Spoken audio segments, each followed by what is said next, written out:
বন্ধুরা, আজকে আমরা আপনাদের নিয়ে যাব গাজীপুরের কালিয়াকৈরের বালিয়াদি জমিদার বাড়িতে। ৪০০ বছরের পুরনো এই বাড়ি মুঘল সম্রাট জাহাঙ্গীরের সময় ১৬১২ সালে প্রতিষ্ঠিত। এই কথা শুনে ইচ্ছে জাগে একবার ভ্রমণ করার। এই জমিদার বাড়ির প্রতিষ্ঠাতা ছিলেন সাদউদ্দিন আহমেদ সিদ্দিকী, যিনি জাহাঙ্গীরের কাছে অবদানের স্বীকৃতিতে কালিয়াকৈরের ভূখণ্ড পান।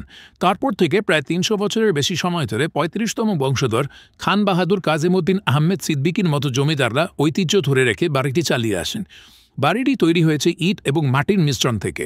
বড় আয়তনের এক ভবন, যার মধ্যে রয়েছে আকর্ষণীয় সফেদ গম্বুজ, চার মাথায় ছোট মিনারের নকশা আর সামনে পাতলা পথে পুকুর পরিবেশ, এক অসাধারণ দৃশ্য। দেয়ালের একদম পাশে লোকাল মসজিদ, ভারতীয় স্থাপত্য মিশ্রণ যুক্ত। জমিদার পরিবারের কবরস্থান রয়েছে সার্বজনীন পথের ঠিক উপরে। শান্তি আর ইতিহাস দুটোই এখানে একসাথে পাওয়া যায়। মজাদার ফ্যাক্টস: এখনও জমিদার পরিবারের বংশধর চৌধুরী তানভীর আহমদ সিদ্দিকী বাড়িটির মেরামত ও দেখভাল করেন। বাংলাদেশের বিরল ঐতিহ্যবাহী স্থাপনার তালিকায় এটিকে প্রথম সারির একটি স্থান দেওয়া হয়।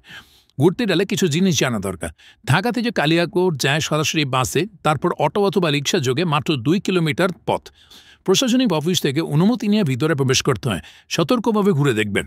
বালুর পিচঢালা পথ আর সবুজ লনের মতো মাঠে বসে বিকেলে একটু সময় কাটাতে পারলে মনের শান্তি ফিরে পাবেন। বালিয়াদি জমিদার বাড়ি শুধু একটা পুরনো বাড়ি না, এটা এক জীবন্ত ইতিহাসের গ্রন্থ। মুঘল আমল থেকে শুরু করে আধুনিক বাংলাদেশ পর্যন্ত এই স্থাপনা পথপ্রদর্শক। গাজীপুরের এই ঐতিহ্যবাহী রত্ন ঘুরে এসে আপনারা তো মনে করবেন এই মনোরম স্থান আরও অনেক জানতে পারলে ভালো হতো। ভিডিওটি ভালো লাগলে লাইক দিয়ে সাপোর্ট করুন, কমেন্টে জানান কখন ঘুরে আসবেন, আর সাবস্ক্রাইব করুন কিউরিয়াস বেঙ্গলি, কারণ আমরা নিয়ে আসি বাংলার ঐতিহ্যের অজানা গল্প। ধন্যবাদ।